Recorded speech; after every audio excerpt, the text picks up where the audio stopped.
বিশ্বকাপ ফাইনালে মাঠের ফুটবল ছাপিয়ে এবার সামনে এলো পর্দার পেছনের এক চরম নোংরা ক্ষমতার লড়াই।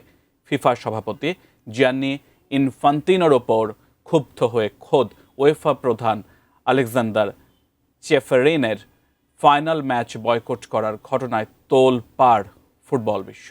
আইনের রক্ষক ফিফা নিজেই যখন নিয়ম ভাঙার খেলায় মত্ত, তখন বিশ্বমঞ্চের বিশ্বাসযোগ্যতা নিয়ে কেন এমন বিস্ফোরক তোপ দাগল ওয়েফা? বিস্তারিত জানাচ্ছেন বদরুজ্জামান মিলন। ফিফার একাধিক বিতর্কিত সিদ্ধান্তের প্রতিবাদ জানিয়ে বিশ্বকাপ ফাইনাল বয়কট করেছেন উয়েফা সভাপতি আলেকজান্ডার চেফারিন। টুর্নামেন্টের উদ্বোধনী ম্যাচ উপলক্ষে মেক্সিকো সিটি সফর করলেও ফিফার সাম্প্রতিক বিভিন্ন কর্মকাণ্ডে অসন্তুষ্ট চেফারিন গত রোববার রাতে ফাইনাল ম্যাচের ভেন্যু নিউ জার্সিতে যাননি।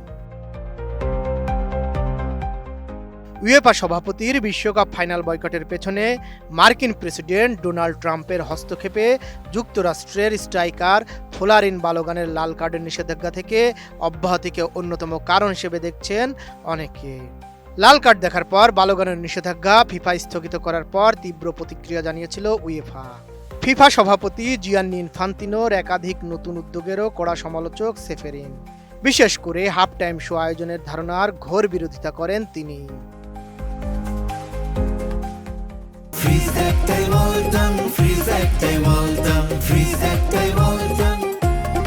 চেফারিন স্পষ্ট জানিয়ে দিয়েছেন, চ্যাম্পিয়ন্স লিগ কিংবা ইউরোপিয়ান চ্যাম্পিয়নশিপে এ ধরনের আয়োজনের কোনো পরিকল্পনা নেই।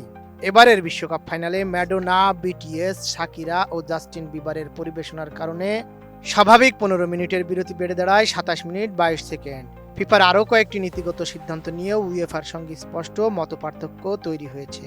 ভবিষ্যতে 64 দলের বিশ্বকাপ আয়োজনের যে আভাস দিয়েছেন ফিফা সভাপতি, তার কড়া বিরোধিতা করেছে উয়েফা। একইভাবে যুক্তরাষ্ট্রের ভিসা না পাওয়ায় বিশ্বকাপে দায়িত্ব পালন করতে না পারা সোমালিয়ার রেফারি ওমর আরতানকে সম্মান জানিয়ে আগামী 12 আগস্ট পিএসজি ও অ্যাস্টন ভিলার মধ্যকার উয়েফা সুপার কাপ পরিচালনার দায়িত্ব দিয়েছে উয়েফা। বিশ্বকাপের টিকিটের উচ্চ মূল্য নিয়েও ফিফার সমালোচনা করেছে তারা। এছাড়া ভিএআর ব্যবহারের নীতি এবং নতুন নিয়ম নিয়েও দুই সংস্থার অবস্থান ভিন্ন। বিশ্বকাপে মিস্টেকেন আইডেন্টিটি প্রোটোকল ব্যবহার করে ডাইভিংয়ের অভিযোগে সুইজারল্যান্ডের স্ট্রাইকার ব্রিল এমবোলোকে লাল কার্ড দেখানো হয়।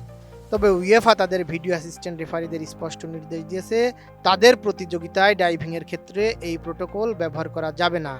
একইভাবে ফিফার উদ্যোগে বিশ্বকাপে চালু হওয়া মুখ ঢেকে কথা বললে সরাসরি লাল কার্ড নিয়মও মানবে না ইউরোপিয়ান ফুটবলের নিয়ন্ত্রক এ সংস্থা।